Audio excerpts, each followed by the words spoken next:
You're listening to Internationally Unfiltered, the podcast where nothing is off limits and everything is unfiltered.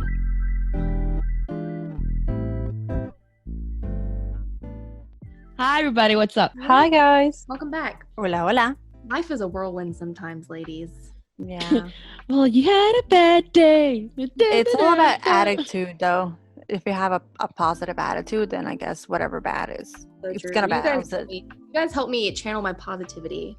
And today, it's like I did that very thing. Speaking about positivity, I have my positivity candle lit on today. I'm still waiting for mine. Oh, I fuck. have relax on because I need to actually calm down a little bit. I should light one. I got courage right here. I'll light courage. I love courage. Courage is my favorite. I'm Where's waiting the to light that empathy, one. guys. Here, I'm waiting for the empathy. Here's some candle ASMR. We heard nothing, sis. Yeah. I did. I actually did. All we I heard was heard- we heard the and that was it. Like the little Wayne intro where he's lighting up his blunt. Oh my God, so iconic. So iconic. And I just thought of a Bad Bunny song. Dang it. Okay, ladies. So today we have the final part of our series, part 4 of 4, getting to know Vilma. And we are so excited. I feel like Twitter is like extra excited to get to know more about Vilma's crackhead self. I think they're expecting to just hear like some crazy ass story, but in reality they're gonna be like, "Oh, she actually is a decent person." I think we No, all know that you are a decent Like- person. you are, but at the same time, you're definitely a crackhead. Oh no, for Yeah. sure. I'm more of a crackhead than I am a decent person. You are both equally. You're both, and it's a perfect balance. But like low-key, I think I see what you guys were talking about before. Cause why am I low-key nervous? It is nerve-wracking. It It's is. nerve-wracking. It is. See? I mean, It's just- it's whatever though. Like whatever. I It's mean, just- like, it's whatever. You're kind of scared of like what people gonna think about you. At the end of the day, like it doesn't Yeah. matter. Yeah. Everyone's gonna like you. No, it's not. It's not really that. It's more of just like reading these questions that you guys put in. I was like, oh shit, they gonna have me yapping. I Fuck. feel like for me, it was more of like doing the answers justice because you get like kind of like one shot to make the pod. So it's like I want to make sure I answer everything exactly how I want to. Yeah, that's another thing too. That's Yeah. definitely it. And you don't want to just give like half-assed answers. You really Yeah. want to right. tell more about yourself. I can't really be like, oh, we're unfiltered, and then we filter it, or we can't be like, get to know us, and then we kind of like mute out Yeah. certain things about us. It's like, Like You- Vilma what? barely edits these too, so this is real stuff. Are we ready, ladies? yes, let's get this show on a fucking road. Okay, so firstly we're gonna start about obviously life questions as we did in the past 3 episodes. So my first question is, what do you like the most about your life? Fuck. I really, well, damn. Okay, it is hard to answer these questions because like you want to make sure that you answer these correctly, but like in a truthful way. But the top things I really like about my life is that I'm very, I wouldn't say outgoing, but I'm not afraid to, like take a chance or take a risk. I like that I'm really goofy and I'm really like, I just love to make people laugh.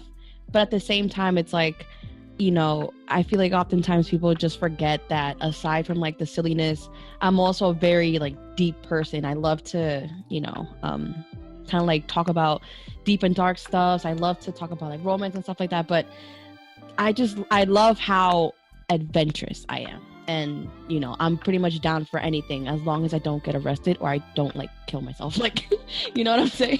Please don't get arrested. I'll try not to. But yeah, that's, in a little nutshell, I guess you could say.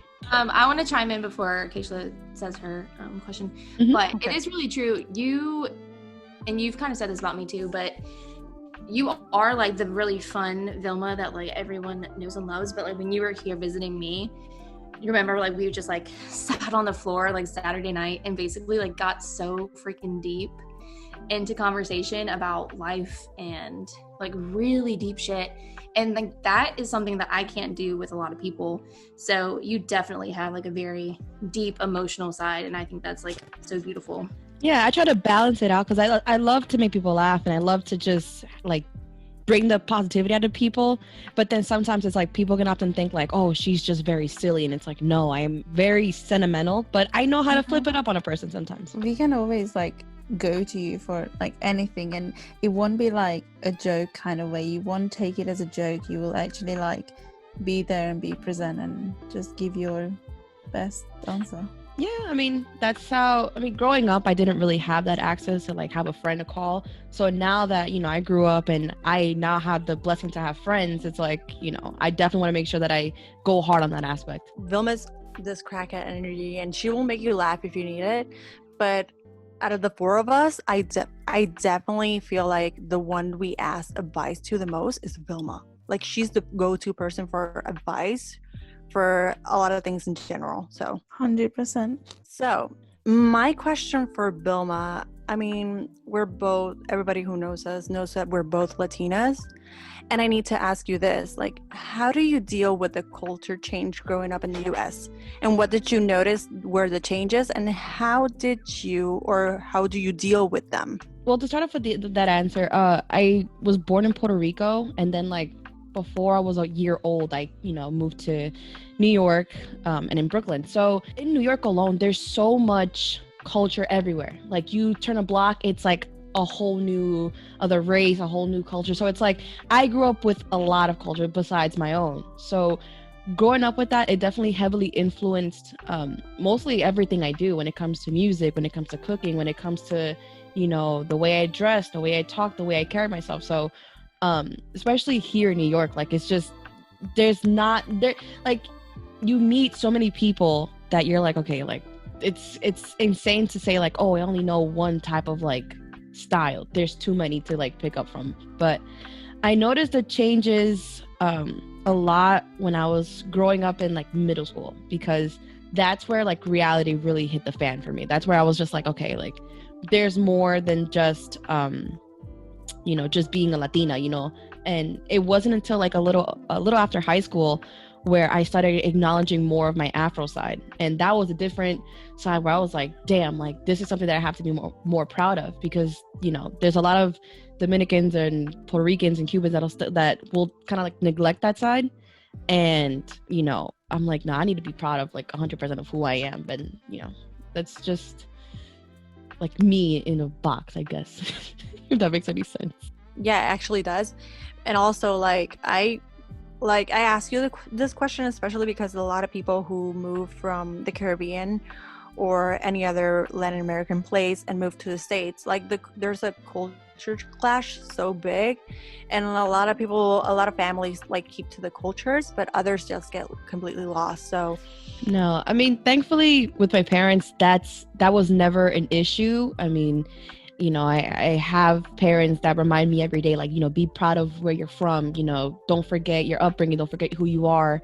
And that to me is very special because, you know, sometimes, you know, when you're here, you do kind of forget your culture because you want to fit in with like another group. And it's like, why do that when, you know, where I'm from stands out so well? And it's just a beautiful culture. So I try my best to just stay rooted with who I am, regardless of what, you know, other people may think. I love that. And that kind of like will kind of tie into what I'm about to ask you, because I'm really interested to know about your childhood and how that was, and then also how close you are with your family. What is that like? Oh man, my childhood was like, it was one of those childhoods where like growing up, it felt like I didn't have a lot. Things weren't always easy, you know. There were times where I hardly spent time with my parents because they had to work so much and, you know, to make ends meet. And, you know, I wouldn't say like, oh, I grew up in the struggle, but, you know, there were times where, you know, my parents had to worry about like, oh, do we have next month's rent? Do we have, you know, enough food for the, you know, for this week or the next week? So, you know, that was something that like, even now I take to the heart, because I'm like, you know, everything I got now, I completely cherish it, and like it humbles me in a way, you know. So like it reminds me like, yo, like, you didn't have much growing up, so now where you're standing today, you need to keep, you know, that energy, like, you know, be grateful for what you got and stop thinking about what you don't got. And aside from that, like, my childhood was the craziest childhood ever. I mean, the same person I am now was the same person I was when I was younger. I was just a little more crazier. I was bouncing off of walls. I was doing the most craziest shit. Like, I grew up with the other kids in a building, and those kids, taught me, how to rollerblade, how to ride a bike, how to, protect myself pretty much. And, even now, and they're all older than me now, but like every time I see them, I'm like, yo, thank you, because, you guys taught me how to defend myself. You guys taught me how to, like really be, like, even though I was practically the only girl, they taught me how to like defend myself and be like one of the guys. And that's why sometimes I carry myself in a way where I'm like, I'm not saying like, oh, I'm hood, but like, I got myself. But with my family, we're insanely close. I'm really grateful for that, because at some point when I was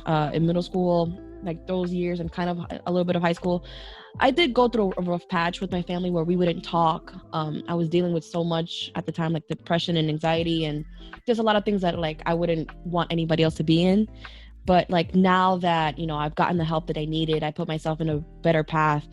I have such a closer bond with them that I wish like I can go back and like fix it sooner. But yeah, the bond I have with my family, it's like no other. Like, they're my best friends. The relationship that I have with my parents, it feels like you wouldn't think, oh my god, is that your mom, is that your dad? They're like, no, I mean it is, but like we have this like friendly, like best friend bond, and I wouldn't change it for the world. I love it. I was gonna say, the way I hear you like talking with your parents is like always so hilarious, and it's like honestly goals. You guys literally sound like best friends, and I just like crack up every time I hear you guys talking. It's the best thing. Like when she shouts Lisa, I'm like, okay. Yeah, my mom like that's the thing, like some people would think, oh my god, is that your sister, is that your aunt or something? I'm like, no, that's my mom. But they'll be like, why do you call your mom Lisa? I'm like, well, one, that's her name, and two, it's like the way I say it, it's just hilarious. It's just funny. Like, it doesn't sound like me saying it. Like it just sounds funny. I just try my best to. Again, it's like my mom. She busts her ass every day to work. Like, this woman works like 3 different jobs to make sure that she has money in her pocket, and she has like, even though like I work and I have my own stuff, she still asks like, hey, do you need something? Like, do you need this? And I'm like, no, like I want to make you laugh, Ma. Like, come here, like let me make fun of you for a quick second, but like make fun of her like shirt, like, oh, look at your shirt. But that's so cute. I love how all 4 of us have a good bond with the family. Yeah, I mean, I didn't like. There was a time where I didn't really have that. There are times where, yeah. I mean, to be honest, there was I spent like a good 2 years without speaking to my parents at some point, or nobody in my family. I mean, the only person I really spoke to was my late brother, and even then, like, that relationship was kind of rocky at the same time because I was just going through a really rough patch. But now that like we all got to talk about it and deal with it, and I got the help that I needed, I make sure that even on a bad day, I'm like, hey, like, let's just make sure that we're on good terms, because we fought so hard to get here, and I don't want to ruin that. I want to make sure that I always have that. I'm always on good terms, even if we're having a bad day together, which is really rare not to have a bad day, like a really bad day with my parents. So I'm really thankful that, we have this close bond. I'm glad you do, and I wish that it stays that way. So shifting to your career, what is your current job, and how does your day look like?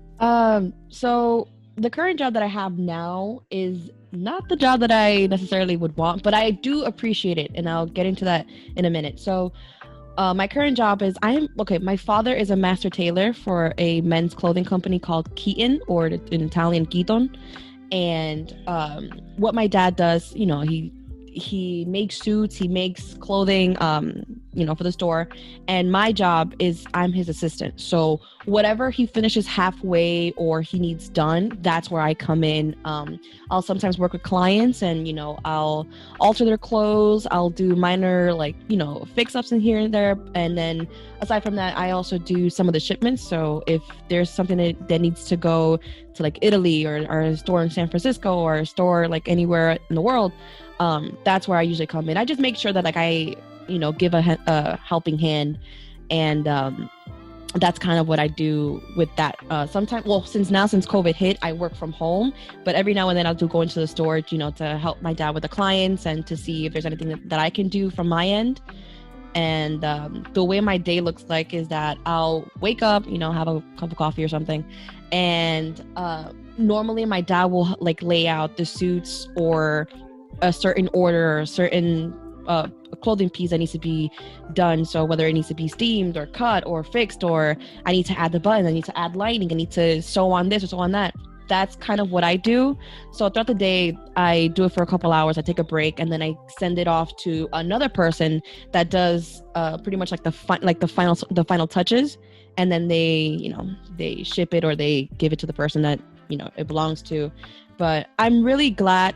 In the beginning, I didn't want to do it. I only did it because at the time, like, I needed a job, I needed something. But now that I've been in this kind of like flow, I guess you can say, it helped out when I used to do like my Selena tribute shows, and because of that, I learned how to sew. So I didn't have to go to like a tailor and be like, hey, I need a certain outfit done. Selena wore this. Can you make me this? Like, now I could just be like, okay, well, I know what fabric it is. I know how to do this. Like, let me just do it myself.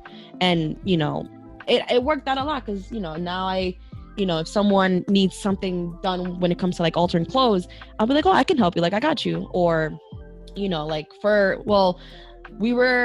if it wasn't for COVID, we were all supposed to go to Coachella, and I was literally like half of my entire outfit was handmade, but that didn't get to happen. But yeah, I'm really grateful that I learned how to, that whole like clothing and sewing stuff, because it actually does work a long way. And maybe one day I'll make a full career out of it, but I don't know about that one yet. Creating and designing clothes, that's just so interesting. And I don't know, I couldn't do it because I have no talent, or like I can't even draw a straight line, but it's just amazing. I love it. And your handmade clothes, yes please. Like, the only reason why I loved it so much is because I learned how to make clothes when I was doing like Selena performances. So I could easily recreate her outfits, but then at the same time, like, you guys know how bad I want a daughter. Like, low-key, I've been making like mini dresses for the day that I do actually have a daughter. Like, I've made matching like dresses or like matching pieces. I'm like, this little girl is going to be dripped down. I love that. That's adorable. Oh my god. When I have a kid, if I ever have a kid, I'm coming to you. Please do. If you guys need like baby clothes or just something fixed or made, like, let me know. Dog clothes? Because that I've never made clothes for animals, but I'll try. Sewing is not that hard when you think about it. It's just he's my only child. Making pieces of the same thing and then just closing them all together and making sure that your stitches are right. But I gotta say, it has to come in handy, and you have to understand me along with this, to be able to alter and tailor clothes, because usually, like, I'm 5 foot, Vilma's 5 foot, I'm 5'3", everything needs to be altered height-wise, so yeah. Half of my outfits, or literally all of my outfits, anything that I've worn, I most likely altered it. And most of the time it's like I usually have to get a size up and then size it smaller, or get something small and then try to size it a little more bigger. Like, it's rare for me to buy something off the store and be like, oh, it fits 100%. Most of the time I'm like, oh, I gotta make it shorter, or I gotta tighten it, or I gotta loosen it up. Like, it's just insane. Okay, so Vilma, I think I asked this question to Madison, but I'm also really curious to know the answer for you. What is something that you've always pictured yourself doing or achieving, but for X or Y reason never got around to do?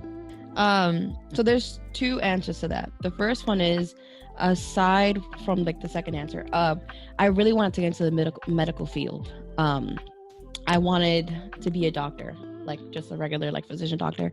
And the reason why I didn't get to it, or like it stopped me in a way from getting there, was because during the time that I was in school, my brother had passed away during that time, and I completely just lost all motivation. And at the time I just felt like maybe, like, I thought for a second, okay, maybe that wasn't like the right path for me to go to. And when I thought about getting back into the whole medical thing, I just thought about what happened with my brother. So in a way I felt like it was just stained and I just couldn't do it.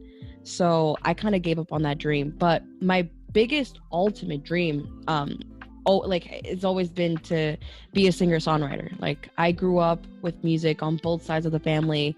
my parents met like at this like music, I don't know how to say it. It was like a party, and my dad was playing and my mom was one of the dancers and singers in there. So, you know, they met from a mutual love of music, and that like I guess it came on to me. And since more of the musician side comes from my dad's side of the family, like I just grew up learning more about it. So that's always been my passion and my dream.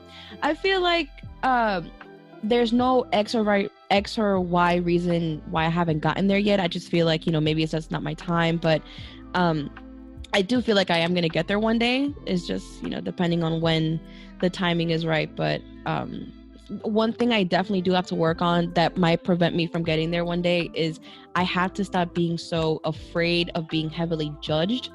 Because, you know, when I was in a band, at least I knew that, okay, I have the guys that I can fall back on and we can all like hold each other up as a group. But as an individual, it's like if one person out of like a group of 10 tells me, oh, I didn't like it, like that right there is going to crush my dreams. So I feel like the reason why I haven't gotten there yet or haven't gotten around to becoming a singer is because, you know, I do juggle a lot of things here at home, and sometimes I'm stuck with writer's block. I'm stuck with you know, like sometimes inspiration doesn't hit, and you know, I feel like there's just no excuse. Like I have to like work harder, and I do know eventually I will get there as a musician and as a singer. So hopefully one day, fingers crossed. You will. And I'm pretty shocked. I just found out that you started out medical field. Wow. I did not see that coming. That hit out of nowhere. I did not know. A lot of people always say that, they're like, oh, you should get back to it. And the thing is, like, when I think about it, like, I'm like, oh fuck. Like when I think about doing that whole medical thing, like it just reminds me of my brother. And I like, maybe I should have picked up back on it, but like, you know how they say, like, your true desires in your heart. And it's like, if I had to do between medical or, you know, musician and doing all this stuff, it's definitely going to be that, like, you know, to be a musician and singer. But yeah, I've always wanted to be in the medical field. Like, yeah, if you think about something like, oh, should I do it? Should I not do it? Then that's definitely not your. Yeah, it wasn't for me. I mean, and also I feel like I also did it to kind of like outprove myself, because, you know, my brother is a doctor, my other older brother's a surgeon, and, you know, with my mom's side of the family, there's just a lot of fucking doctors and nurses and all this stuff, and I'm like, oh, maybe I can one up and just do it too. But then I'm like, my heart's not really in it, because even when I was going to school for it, I'm like, I kind of wish I was doing something else that had to do with music, because that's, you know, that's really where my intentions are. That's really where my interest is at. But I guess it worked out in a way. I've always said when it comes to career path or something that you're going to do with your life for most of your life, is you have to do it something that you are passionate about, because if you are doing something just to do it, you're going to be so miserable, and that's not it.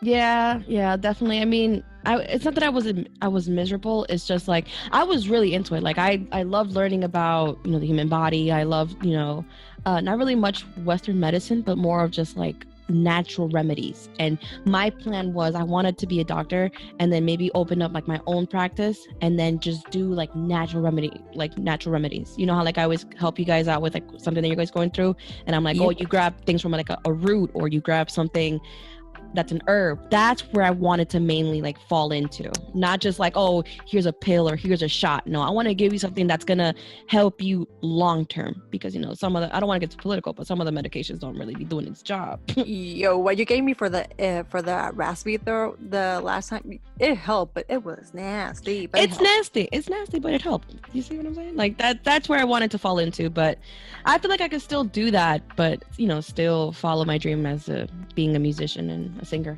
I definitely love the wellness shots that you made for me and Mo when you came to visit. So I like need to do more of that. So I need to I pick up little things from each of you that like I know I need to do. Like I was FaceTiming with Keishla and Beka today. Vilma, I don't know where the fuck you were, but they were talking about vitamins, and I was like, I don't even take vitamins anymore. Like I've got to get my shit together. So I might hit you up for some juices. I got you. Just let me know. And then as far as your musical dream, you're so talented. And I keep telling you this, you need to make like a TikTok for your music. I want your music to get out there, because I know. you're so good.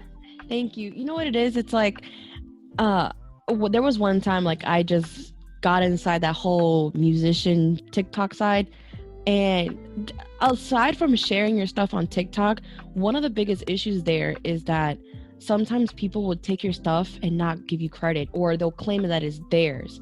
And it's kind of hard to say, oh, well, it's mine. No, it's hard to believe who's who. And sometimes even now, like I still get afraid to even give like little samples or little bits of like the songs I'm working on, because it's so easy for someone to take your idea or take your song and be like, no, well, this is mine, because it's not copyrighted. It's not, you know, like you don't legally own it. You just recorded it, but anybody can own that recording, you know?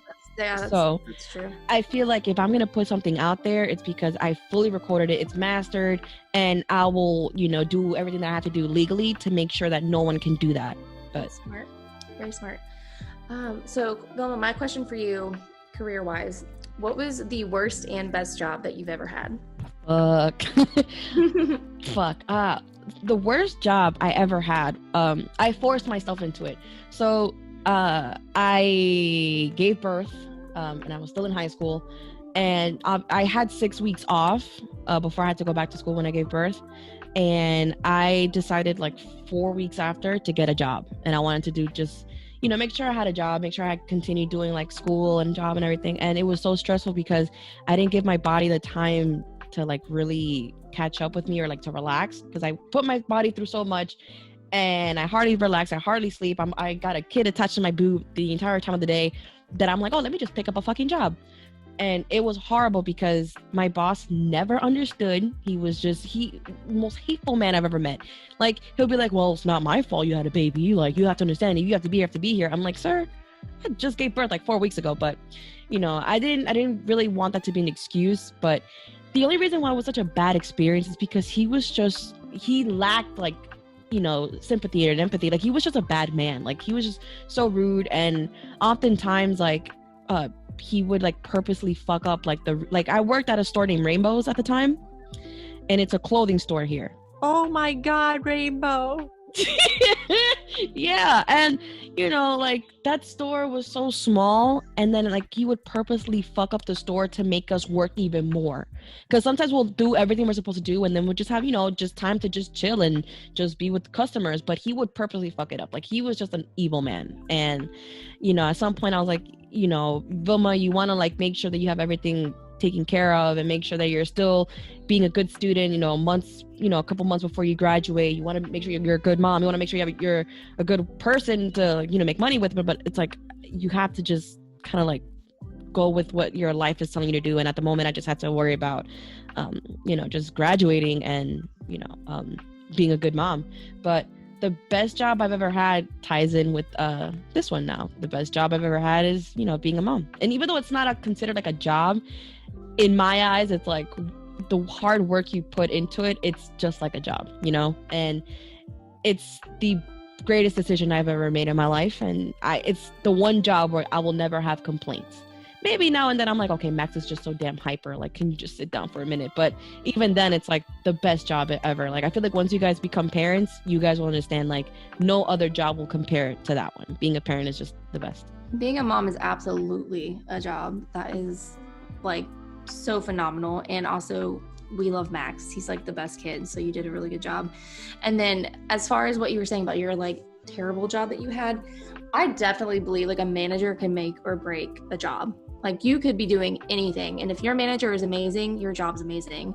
If your manager is terrible, it's just a terrible experience. So, I mean, now that I'm a manager, I try to like keep that in mind and treat people how I want to be treated, because it literally makes or breaks the entire experience. So I totally get that. Yeah, I mean, he was just a horrible man. At some point, I'm like, you know what? I don't have to put up with this. I can easily get another job. And then that's when my dad was like, hey, give yourself a break. Let yourself just enjoy being a new mom and focus on just finishing these last couple months and, you know, graduate. And then, you know, come work for me. And since then, I'm like, you know what, Dad, you saved my butt. Like, thank you for giving me this job. And it's one of the most funnest job ever. So I don't mind it. It sounds fun, to be fair. And being a mom, like, I can't even imagine myself being a mom right now, even though I want a kid. But yeah, I'll be ready one day, I promise. Well, let's shift to personal questions. They are my favorite so far. I mean, in every episode we had so far. And my question kind of goes with the what we talked about earlier about being a mom. But my question is, was it hard being a teen mom? Oh, definitely. I mean, I can't sit here and be like, oh, it was really easy. I mean, a lot of people, to begin with, when I found out I was pregnant, it was not like my proudest moment, for the simple fact that, you know, when I found out I was pregnant, I was 17. You know, I was still in high school. I was a senior, and you know, it's just a lot of things going on. But the hardest thing about being a teen, well, the hardest part about being a teen mom was the criticism I faced, even in school, and even in the family, sometimes with friends or just random people. That was the hardest thing. It wasn't even like, being a mom and having a big belly and dealing with all this stuff. The hardest part was, you know, the criticism, because a lot of people would even say like, oh, you know, you're just going to be part of the statistic. You're just going to be a mom. You're going to drop out, and then you're going to be a crappy mother. You're going to just let, you know, your mother, your father, or your parents, you know, raise your kid. You're just not going to be a good mom. I mean, you know, statistically here, that's what happens most of the time. And I didn't want that to happen, and I was not going to let that happen. I was like, okay, you know what? I'm not going to be part of that group. I'm going to, you know, make a difference as a mom. And, you know, for the next 9 months that I was still pregnant, I busted my ass in school. I retook all of my citywide tests to, like, you know, graduate and all that to get a higher grade. And I did ended up getting like literally close to 90s. Like I was like 92s, 95, 97, 98s. Like I busted my ass. I tried to get a job, but like during that time, they're like, okay, listen, we can't really give you a job. You're pregnant. Eventually you're gonna have to leave. But it was just hard dealing with all of that. And on top of that, you know, the reality is I'm a single mom. So it was hard dealing with that alone. And I don't mean like alone where like I had absolutely nobody, but like, you know, the other half too when it comes to making a kid, you know? And even now I'm still a single mom, and it's the most proudest thing ever in my, like, that's the one thing like no one can ever take away from me, because I busted my ass for almost 8 years being a mom. And I would not change it any other way, because regardless of the criticism, it made me fight harder. It made me go harder. And I'm like, you know what? I'm going to give my kid the best life that I wish I had growing up. And that's the ultimate goal when you're a parent. You know, you want to give your kid better and more than what you had growing up. So that right there was my motivator. My son alone was my motivator as well. And knowing that I had a great support system with my parents, I felt like I could do it all. And guess what? I mean, aside from all the judgment, aside from all the criticism I face and people trying to bring me down, I walked with my class. I went to prom. I went to most of senior trips. I did most of my senior activities. Even when I was at home for 6 weeks, I made sure that, you know, my teachers and I spoke every day. I had a friend that would go to my house every single day to hand me like the work, or, you know, anything academically. I made sure that I was on top of it, because I was like, listen, I'm going to make sure I walk. I'm going to make sure that, like, even with the circumstance that I'm dealing with, nothing stops me, because at least I can, like, I'm looking at my diploma right now, and that's what made me so proud, you know? And that right there just showed me, you know what, Vilma, regardless of how young you became a parent, you still fucking made that happen. No one, like, you didn't let no one, you know, bring you down or talk shit about you and just like pretty much beat me down to it. So I'm really proud of it. I mean, was it hard being a teen mom? Yes, but I don't regret it, because you are literally like the walking version of anything is possible. And that's honestly, I'm so proud of you just listening to this story. Thank you. I mean, honestly, you know what it was too? I was scared that I was going to just be a disappointment. And then when my parents were just like, Vilma, you're not the first nor the last. And when I think about it, I kind of am glad I became a teen mom, because when my parents had me, they had me kind of like in their 30s, 40s. And, you know, growing up, my parents were always tired from work. My parents didn't really have time to really like play with me. So now that I'm really young and I'm in my 20s now, and I had a kid at 17 and everything, I feel like I can give all of my energy to Max. I could run and jump and play with him and not get tired because I have that energy in me. So that's why I'm more focused now and just like, I'm not saying I'll have mad kids, but like, I love the fact that I became a parent at a young age almost. It sounds so weird when I say it, but I didn't mean it in a sense of like, I can give my son and my future children all of my energy and all my time, because eventually I'm not going to have the same energy. Eventually I'm going to be more tired and more wear down, I guess you could say. So I love it. I wouldn't change it for a fucking thing. And that's on queen shit. But also another thing that I wanted to add on to what you said, people are, when it comes to like being pregnant and having kids, and I feel like this is something that goes on all over the world, people are going to criticize and people are going to judge. And I, like, my best friend got married, and I remember somebody telling her and asking her, oh, when you're going to have kids now? And I'm like, mind your own damn business. You're going to have kids when they're ready. And what if they had kids earlier? You're going to criticize them anyway. So people need to mind your damn business. I mean, in a perfect world, no one's going to criticize. But the thing is, I am grateful that there was people like that. And the reason for it is because it gave me that push and drive to put me on that path. You feel me? Because sometimes like you can't always have people like, oh, you know, I'm still like giving you all that positive fake shit, because at some point you're gonna be like, oh, well, whatever I do, there's no wrong. So this gives you that push to like be like, okay, you know what? I can't fuck up, and I'm gonna prove to them that I won't fuck up, you know? You need criticism. It's just it's up to you how you're using it. Like if you use it for your advance, then there you go, and you did. So yeah, I mean, it is what it is. It's life, and that's how life goes. Sometimes you can't. I learned the hardest way that in life you can never have anything planned, because shit's gonna come at you like crazy, like the next day, you know.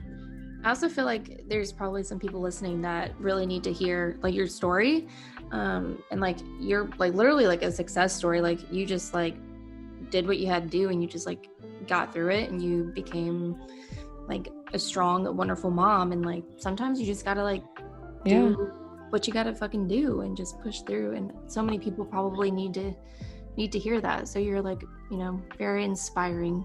Yeah. After like high school, my school contacted me, and they're like, hey, so, you know, especially in New York, it's not a rare thing to see teenage pregnancies. And they called me, they're like, hey, would you like to come in and just talk to like the girls here and kind of be their mentor? And I'm like, of course. I'm like, there were kids that I was working with where I would help them make sure that they still went to school. If they needed a ride, I would go pick them up. If they needed money, they needed something. It's just to keep them in school, because, you know, there were a couple of girls that were just, they thought that the path that they were going into, they were just going to drop out and just be on welfare and blah, blah, blah, blah. But I was like, you know what? I'm going to change that. If I'm going to come in and, you know, like try to help them, I want to go all the way and show them that, listen, yes, you are pregnant and you're a teenager, but guess the fuck what? You can still make it happen. And I can't tell you how proud it was to see that most of the girls that were pregnant, and even now, they're successful. They went to college, they got a job, their kids are grown up beautifully, and some of them even got married now. So I'm like, yo, like that is what brought me so much more, I guess, peace with myself,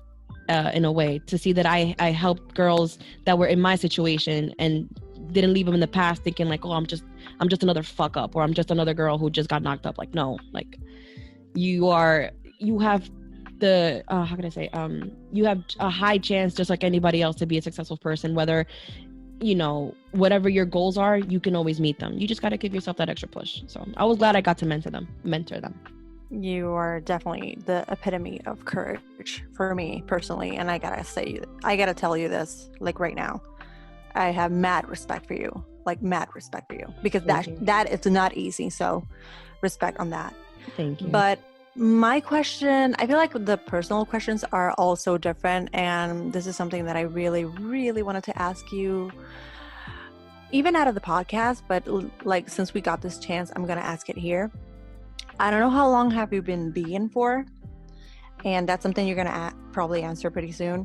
But in this journey of being vegan, what was the hardest part about your journey into transitioning into vegan? What was literally the hardest part for you?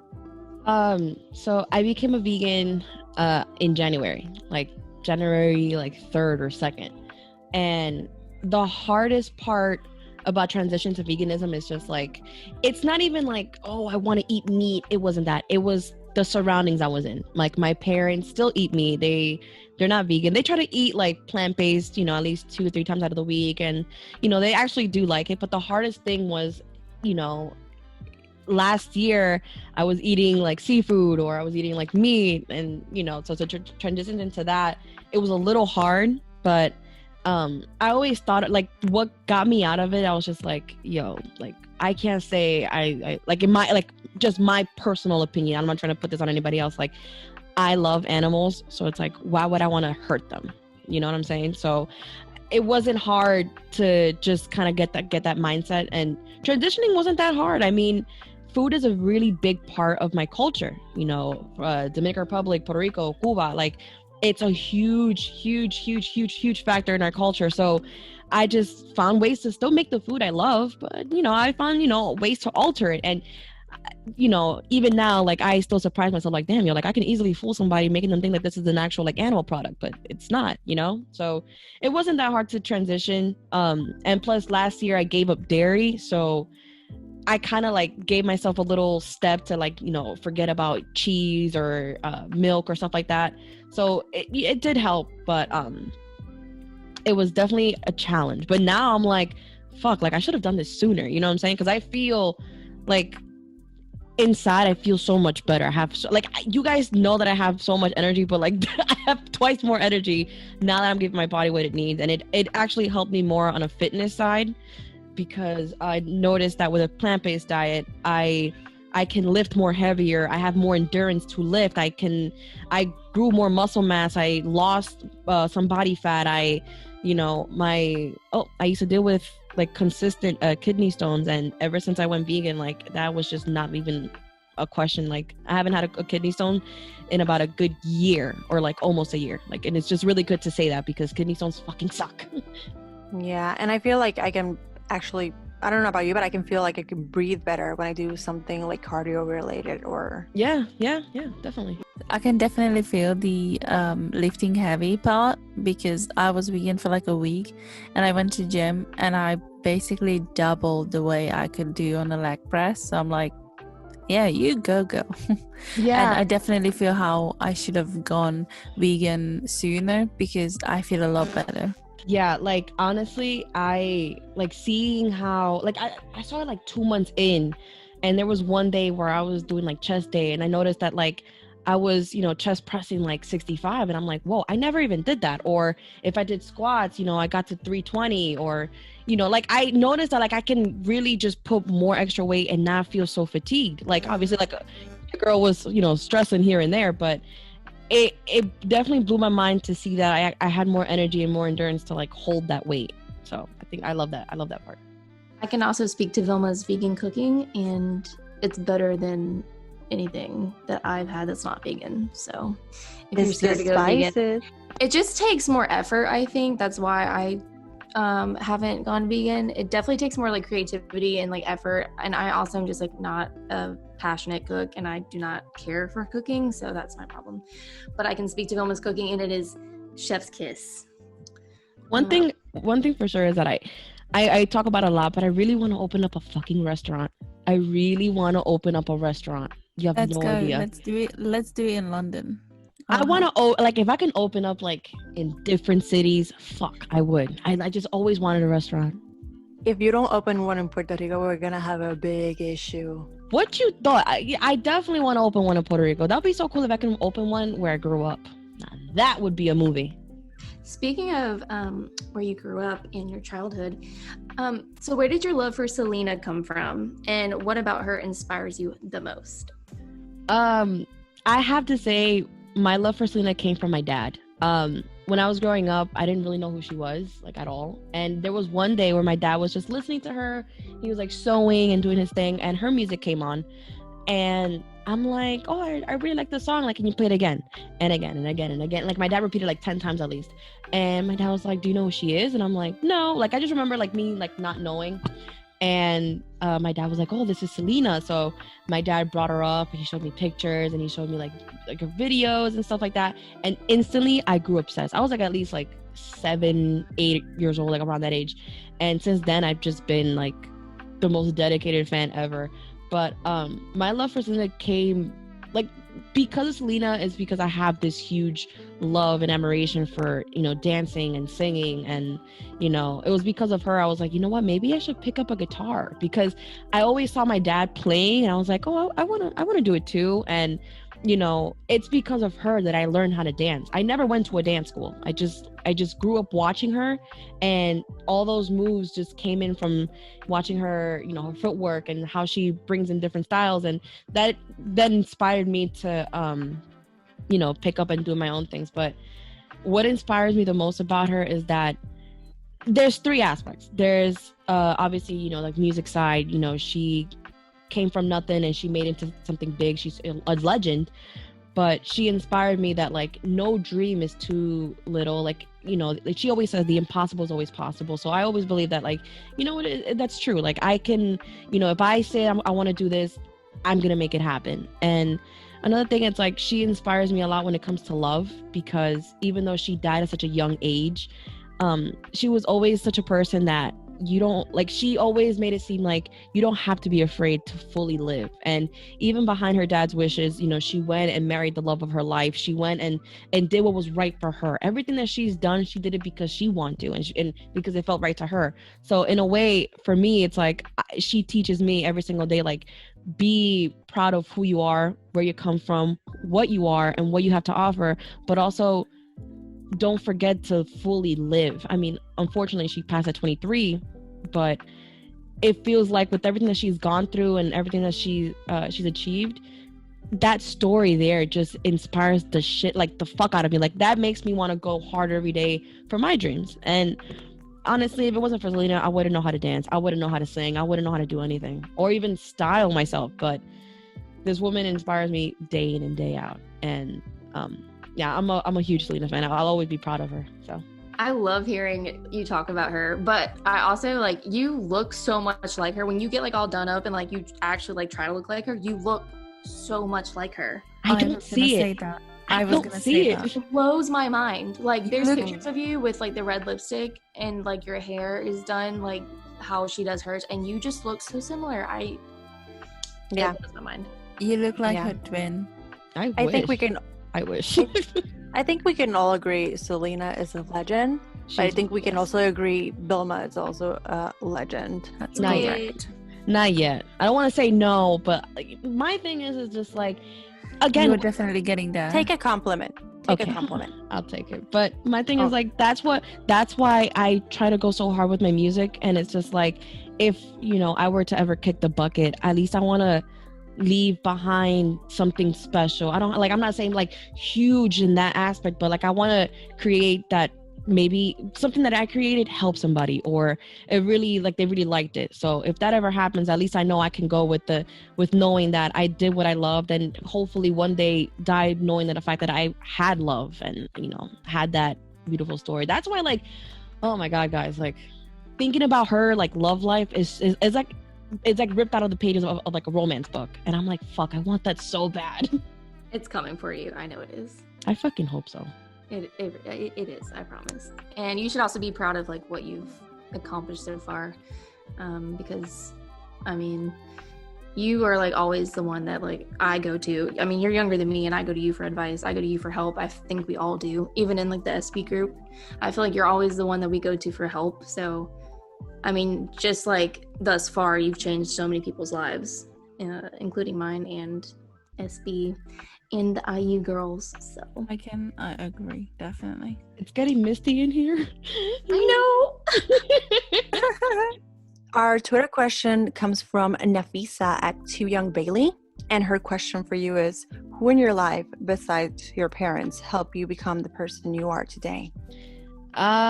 Shit, I have a number of people. Obviously, you know, there is Selena, but I want to like, I'll say like some celebrities and then like people like family and stuff like that. But celebrity wise, definitely, you know, Selena, Hayley Williams from Paramore, Celia Cruz and John Mayer and Kid Cudi, they all shaped me into the person I am today just because of their music and their stories and everything.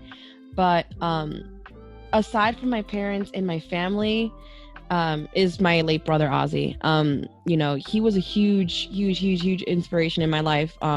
You know, and he like most of the things that the way I carry myself and the way I talk and everything that I have for the love and care for people, it's from him. Because, you know, at some point I was not like that. I was like a cat. Like I just didn't want people around me. Like I just didn't care.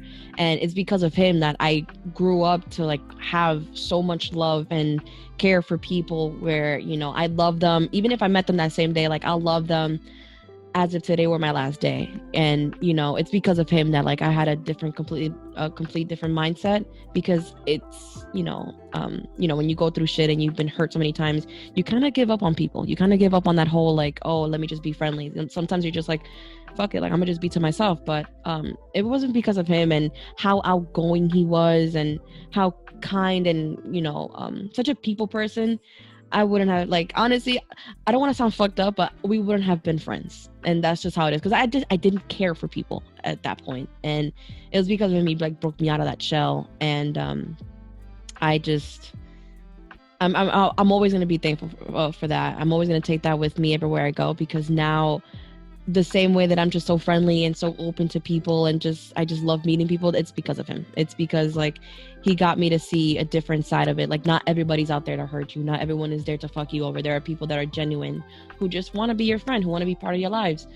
And you know, aside from I have to bring up my parents, you know, but my mom, she's such a hardworking woman. She is the kind of woman where like she is the epitome of like, I don't need a man to get me here. I don't need nobody but myself and God, and to put my, you know, my hard work, and that's it.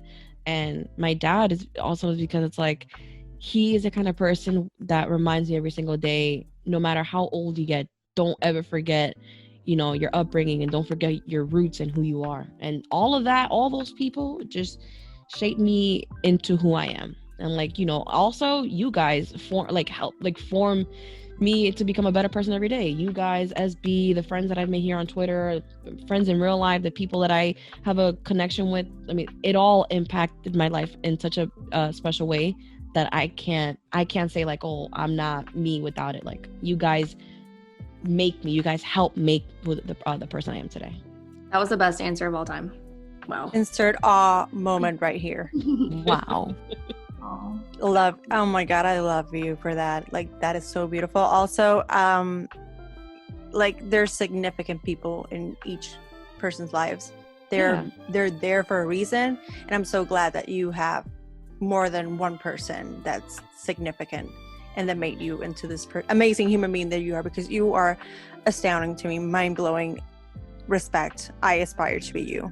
I mean, honestly, like I can't sit here and be like, oh, well, it's just my parents or like people that I've known for a long time. It's like, it's you guys as well as SB. I'm not, honestly speaking, it's the twins as well, because I've learned so much from them, and I've learned so much from like people that I watch, you know, on a day-to-day basis. So it's like, it's people that, you know, I meet, and their energy, and that energy helps me become a little more open, because I'm still learning how to be more open, even though like I seem like a very open and outgoing person. Like, there's just some parts that I'm still working on. So all of the people I mentioned and the more to come, like it all helps me, you know, it helps me to become a better person every day. I'm so glad that people actually get to know you and get to know you like this side and this deeply, because I feel like people think that you're just a goofy person who jokes around all the time, but you're so much more than that. And this is going to be amazing, this podcast again. Oh yeah, I feel like Vilma has some depth to her, and I really love every time we like dive in, because I think we all have like a very deep side, and it's really cool that we were able to kind of like get to know each other more. Like Beka said last time, like we do this so our listeners can get to know us, but we also leave getting to know each other, like us four, like more than we ever thought we could. So yeah, I mean, honestly, that's what I loved about the series, is that we learn so much about each other. And it's like, I want people to know that yes, I'm a very silly person, I'll do whatever. Like, consider me the female Jim Carrey. That's why I aspire to be like as a comedian, you know. But at the same time, I want people to know that like I'm not just all jokes and silliness. I'm also a person that you can come to. Like if you need to get deep for a second, you just need to talk. Like that's who I am too.